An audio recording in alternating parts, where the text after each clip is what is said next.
So as a student and a professor at the University of Virginia for more than 30 years, I've been kind of learning, living, and teaching in the shadow, really literally, of Thomas Jefferson.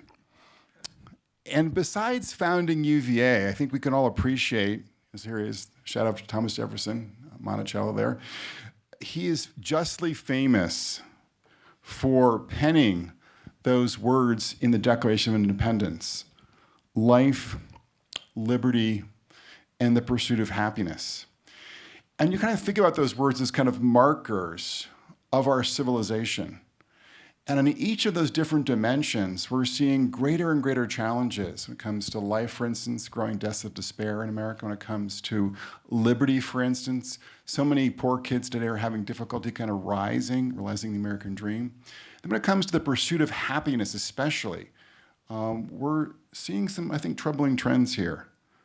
Kind of thinking about, what's happening in this classic Jeffersonian pursuit, the pursuit of happiness. What we're seeing in poll after poll is that happiness in America is coming down, really since around 2000. What that means is that millions and millions of Americans are having much greater difficulty, realizing this Jeffersonian pursuit in their day-to-day lives. And it may be in part, I think, because Americans today are often chasing the wrong things. And what I'm thinking of in particular is the way in which our ruling class is advancing what I would call a kind of a Midas mindset. And this Midas mindset is encouraging Americans to kind of steer a path away from marriage and family towards money and towards building your own brand. And above all, to sort of thinking about work and career as kind of like the source and summit of our lives. This is kind of the Midas mindset that we see percolating through our culture. And this came to me as I was kind of finishing up my book one fall night about a year and a half ago. And there was a headline that was trending on Twitter that was derived from Bloomberg, the financial service. And the headline was this. It said, "Women who stay single and don't have kids are getting richer." Okay? Sending a not very subtle signal that the path to prosperity for women was running away from family life, obviously. Now, I'm just going to note briefly here that this article was completely off base because we know that women who stay and get married are much better off financially, and my book has a lot of information on this. But there was also kind of a message that was running through this piece about not just money, but also about happiness, about satisfaction. And it profiled woman after woman after woman who was single and childless in this Bloomberg piece, was kind of just killing it. Women like Ashley Marrero, the one who's pictured here on the screen. And she's a 43-year-old professional who enjoys splitting her time between high-end properties in New York City and the Jersey Shore. She's single, she's childless. She enjoys taking, quote, frequent travel for pleasure as well as for work. And she could not be, as this quote here indicates, more fulfilled with her life. And so the message coming through from this Bloomberg piece was not just that prosperity was to be had by avoiding marriage and family, but also the pursuit of happiness was to be realized by avoiding marriage and family. So I think we've all kind of had the sense that this kind of message has been coming through from more left-leaning outlets, really for almost decades, and really targeting women especially with this kind of anti-nuptial message. In this case, also this anti-natal message as well.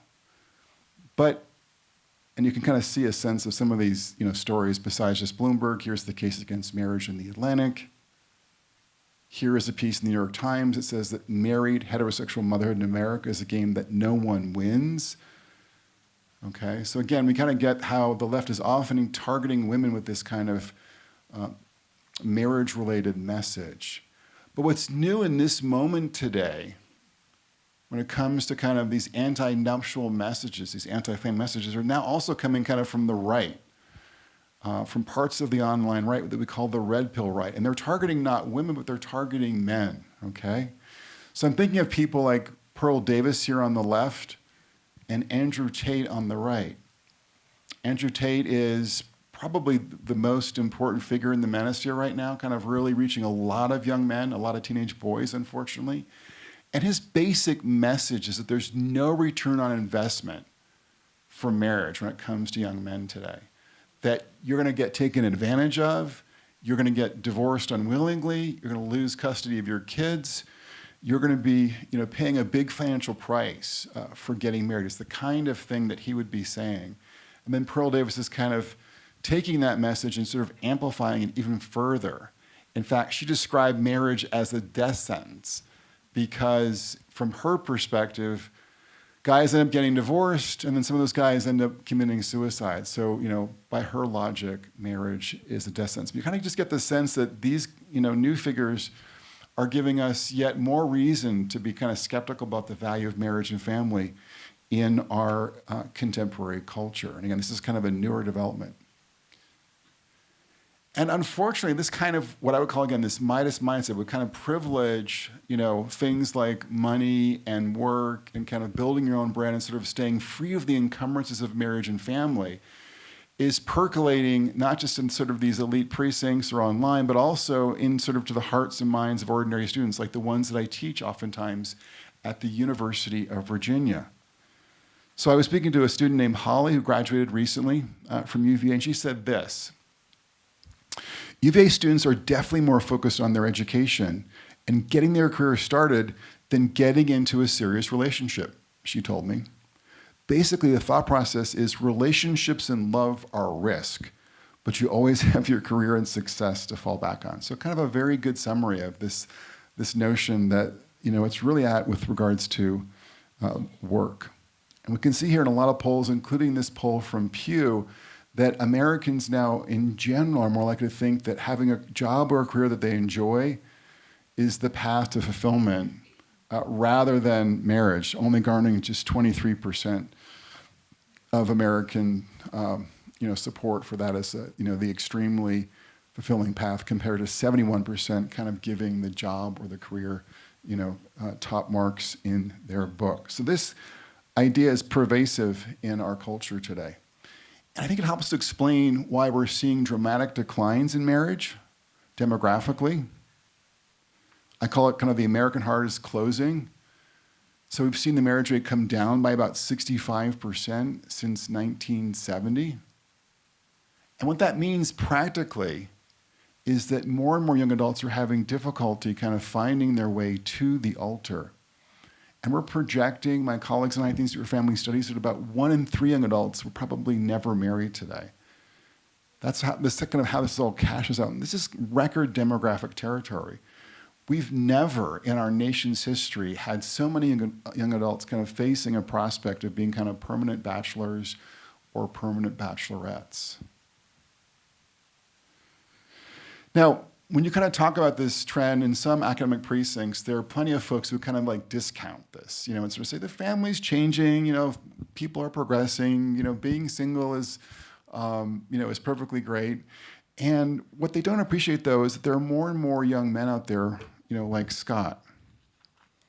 And Scott is in his mid-30s, lives in the outer suburbs of Washington, D.C., and by the kind of Midas mindset scenarios, he should be doing just fine. He's got a college degree, an engaging career as a military contractor, a house of his own, and an income of more than $100,000.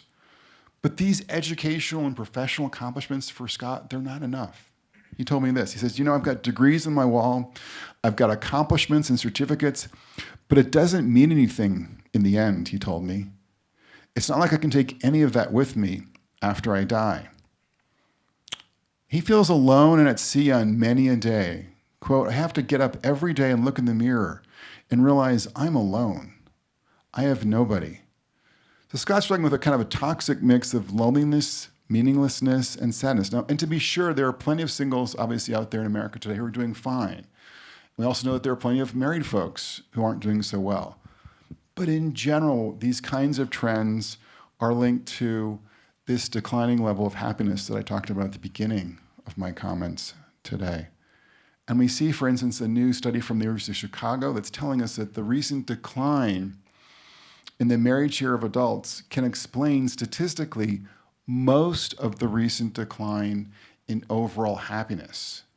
So again, the point here from this new study at Chicago is that the reason so many Americans are having difficulty realizing that classic Jeffersonian pursuit is that they've not been able to put a ring on it and to forge and sustain a strong and stable marriage and family in our current moment.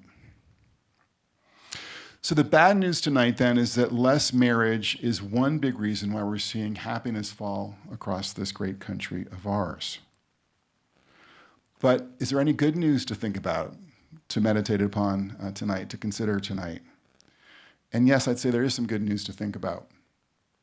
And there are two sets of I think, pieces of good news to sort of take in tonight. The first is that the science kind of continues to mount in favor of this notion that marriage matters for kids and for adults and for the country at large, or what I call the civilization that we live in my book. So the science kind of is moving in our direction in important ways. Just to kind of give you just one quick example of the way in which kind of the science cashes out in the kind of direction that I think we would anticipate, is that we're seeing that when it comes to happiness for Americans, or ordinary Americans, both men and women, that nothing, not money, not education, not a great job, not even sexual frequency, matters like a good marriage. We can see this in the next figure from my book.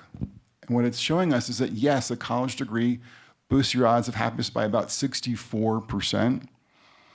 More money boosts your happiness in yellow as well. A good job, as many Americans would expect, boosts your happiness by 145%. But just marriage alone boosted by 151%. And there is no variable in what's called the General Social Survey, a key social barometer that kind of chronicles and tracks American life, that predicts happiness like a good marriage. Okay, so Americans who are happily married are 545% more likely to be very happy with their lives in general. So the kind of work that Focus is doing to kind of strengthen and stabilize marriage, for instance, is enormously important, as we can see here in this bar in green. And this makes sense because Aristotle noted that we were social animals. And I think part of the story there is that our ties with others, with friends and especially family, end up being incredibly important to our welfare. They afford meaning, direction, and a sense of solidarity to our lives. They give us so many opportunities both to receive and, I think more importantly, to care for others. So it's these ties, not the priorities associated with the Midas mindset, that end up being most conducive to happiness for ordinary Americans across the country. Now, the second piece of good news that I want to share with you tonight is about kind of the masters of marriage. And that is, there are 4 groups of Americans today who are kind of bucking a lot of the larger marital tides that we're seeing out there in the country at large. And they're generally happier for it, as we would expect. So I'm thinking here in particular of Asian Americans, conservative Americans, strivers, that's college-educated Americans, and religious Americans. They're the kind of 4 groups that I find in my book who are more likely to be getting married today and to be either happily married or stably married, compared to other Americans. So what's their secret? What's kind of their magic sauce? Well, I think part of the story is that they're, at least in practice and often in theory, kind of defying what I would call our elite ideology when it comes to sort of how to organize love, marriage, and family life. So they're more likely to sort of understand and appreciate that kind of organizing your marriage along individualistic lines is a dead end, that you should be much more familistic in your orientation. They understand and appreciate the kind of celebrating a variety of sexual relationship choices is not a good thing to do in marriage, and you should instead embrace the classic virtue of commitment. And they also appreciate that not every new fashion that comes down the cultural pike when it comes to relationships and love and family is good and should be baptized. And instead to recognize and appreciate that many of our traditions that have sustained us over generations still have some kind of enduring value for our own marriages and families. Now, in my book, I talk about 5 different pillars: communion, children, commitment, cash, and community. But I'm going to kind of just focus on 3, communion, commitment, and community, in interest of time tonight. So when it comes to communion, oftentimes our elites are stressing kind of a me-first approach to marriage that privileges autonomy, freedom, and self-interest. These are the kinds of goals and ideals that you should pursue in the context of your own marriage. To make this kind of very concrete, we can think about just money, for instance, for a second. And think about the way in which one of our biggest financial gurus, Susie Orman, kind of approaches sort of how you should kind of divvy up your money. And what she tells couples today is that they should have basically at least one account, decent-sized account, that they kind of keep for themselves, because your relationship may not work out. So if that's the case, it's good to have your own nest egg to fall back on. Okay, so again, have at least probably, maybe 3 accounts, one for the couple and then one for each of the spouses. To have some me-first money again to fall back on. But as I talked to couples across the country for my new book, I found the couples who had joint accounts were doing better. I'm going to just give you kind of one example, John and Maria Erickson. And this couple was serving in the 82nd Airborne, obviously a while back, and they were engaged. And they were getting ready to deploy to Iraq. And in prepping for their trip, Maria went to the store to get some items for both of them. And her list included a very pricey item for both she and John, ballistic glasses. She said to me, they were really expensive, something like $160. So when she brought them back to John, she made it clear that she expected him to pay her back. But John just kissed her on the forehead and said, what is yours is mine, and mine is yours, and now we're going to be married, and it's all equal. And this was the start of a kind of much more we-first approach to money that led to a joint account once they got married that was initially hard for Maria to kind of deal with because her own parents had separate accounts. But the irony, as she told me, was that she benefited quickly from this arrangement because she had brought a lot of graduate debt into their marriage, and he had brought no debt into their marriage. So they were putting all their money together and paying off her debt pretty quickly. I'm so grateful for it now, Maria said to me. She reports that this approach to money helped to fuel a virtuous cycle of communication, trust, and mutual dependency. That's one reason that she feels that her marriage to John is rock solid. And they're not outliers. You can see here evidence from a YouGov survey we did that shows that couples who are combining their income are markedly happier in their marriage and less likely to think that divorce is in their future. And there's lots of research that kind of backs up this basic story here. So again, taking a we before me approach to money is linked to better outcomes for couples. And then just more generally, I think taking this approach, this team-based approach, fosters a sense of unity and service that's linked to flourishing marriages today. So that's the communion story. What about commitment? And again, I think the New Elite view often privileges a more contingent commitment, a kind of we're together for as long as our love shall last kind of idea. And then especially nowadays, an approach that privileges keeping lots of options open when it comes to things like sexual choices and being much more skeptical about the value of sexual fidelity in our current culture. And there's just been a huge push, I think, as many of us have seen, for polyamory in the last 6 months. This piece actually comes from the New York Times. It's a little bit older, from Philip Gallanes, one of their advice columnists. And he was responding to an older woman who wanted to take her daughter to Greece on a trip. And this daughter wanted to bring her boyfriend on the trip, who happened to be in a polyamorous relationship. And Gallanes was kind of telling someone, you should be respectful of your adult daughter's choices. You should kind of set aside your concerns. You should kind of read up on this new fashion and be more open-minded. Again, so kind of this whole progressive idea that we need to kind of accept, we need to kind of baptize every new fashion that's kind of coming down the relational pike here is well exemplified in this New York Times advice column. But not surprisingly, when I spoke to ordinary couples again, I didn't get the sense that this approach to relationships was the best one. So I'm thinking here in particular of a guy that I'll call Patrick, who's actually not conservative or religious, but he's family-oriented. He's tall, he's handsome, he's well-spoken, he's in sales. He meets a lot of people, he plays guitar in a band on the side, and travels a lot. All factors that could, I think, boost his risk for infidelity. But he's intentional about protecting his marriage in real life. Quote, when I'm meeting new people in my line of work, I talk a lot about my wife and kids. I want them to know I'm a family man, he told me. He also has rules governing his online interactions. Quote, my wife is tagged in a majority of my posts. My status is listed as married, and interactions online are treated the same way as if in person. I do not follow old girlfriends as there's a reason they're in that category, is what he said to me. So he's kind of maintaining a fence both in the real world and the virtual world that's designed to protect his marriage.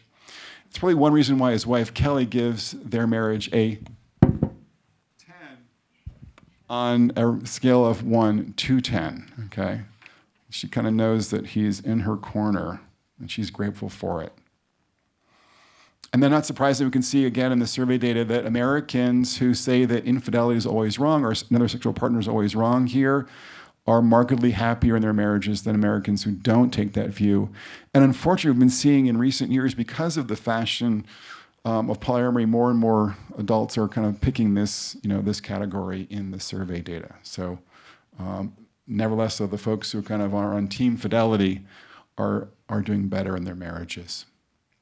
And then more generally, it's kind of important to note, there's just been a lot of research and studies of marriage and relationships that tells us that different indicators of commitment, things like fidelity, things like having the sense that your marriage is a permanent commitment, but also really trying to take into account your partner's or your spouse's welfare, that these measures of commitment end up being incredibly predictive of marital happiness, often the number one predictor. So this is kind of not to be in any way gainsaid, obviously. Okay, so the final C for tonight is about community.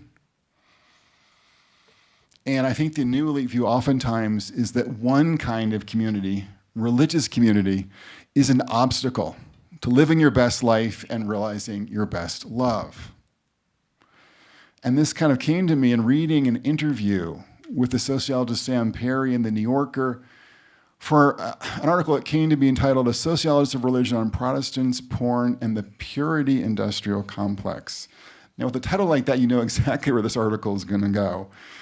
It suggests that Christian men are afflicted by guilt and shame that makes them feel bad. It suggests that Christian women, quote, draw a hard line, unquote, against their husbands' use of pornography if it happens, and are, quote, twice as likely to divorce their husband because of pornography compared to other wives. It makes fun of what it calls the purity industrial complex. Books and small groups and software companies are designed to help men steer clear of pornography.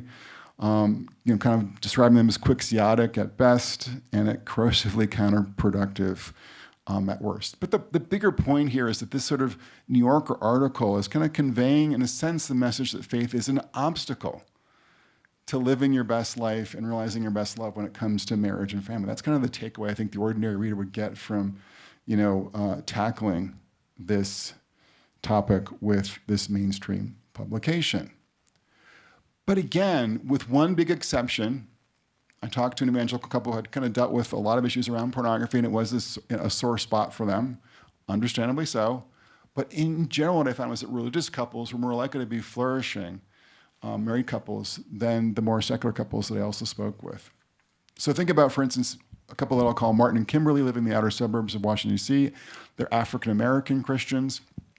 And Martin said to me that when he's on the internet, checking out his favorite news and also music sites, that he's careful. He says, it's one of those things where, the Bible's very clear about fleeing temptation, he said, adding, so yeah, certain sites I won't go on. He also talked about meeting with his pastor on a pretty regular basis to kind of talk about the health of his marriage and kind of where he's doing on the family front with his kids and the like. So just clearly kind of flourishing in part because of his faith.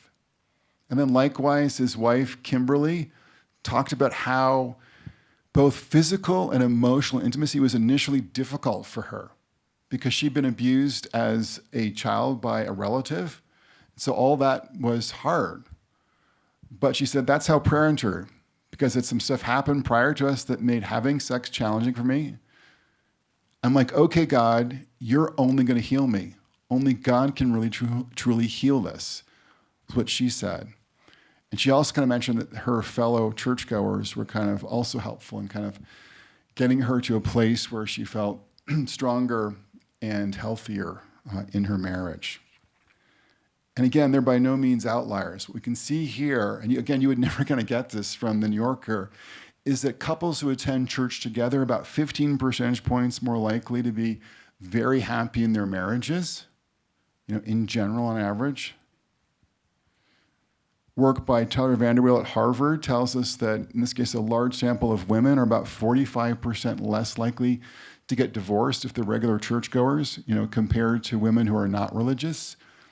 My own work on a different survey found that about men and women who attend church are about 30% less likely to get divorced if they're regular attendees. And that's not even looking at whether or not they're able to attend together. It wasn't in the survey.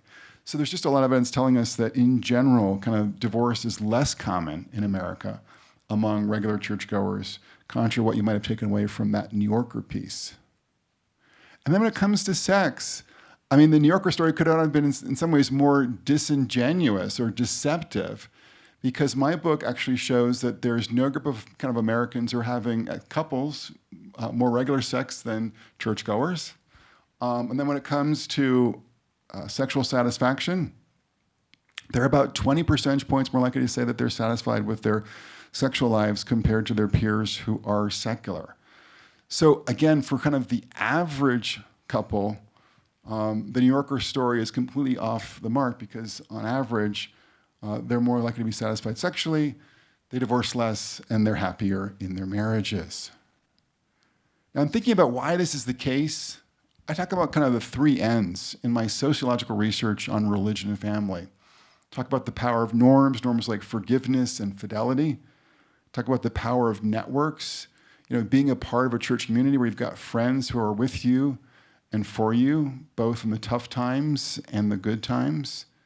Then also thinking too about what's called a nomos in sociology. Just kind of this idea there's a sacred universe that sort of sits above us.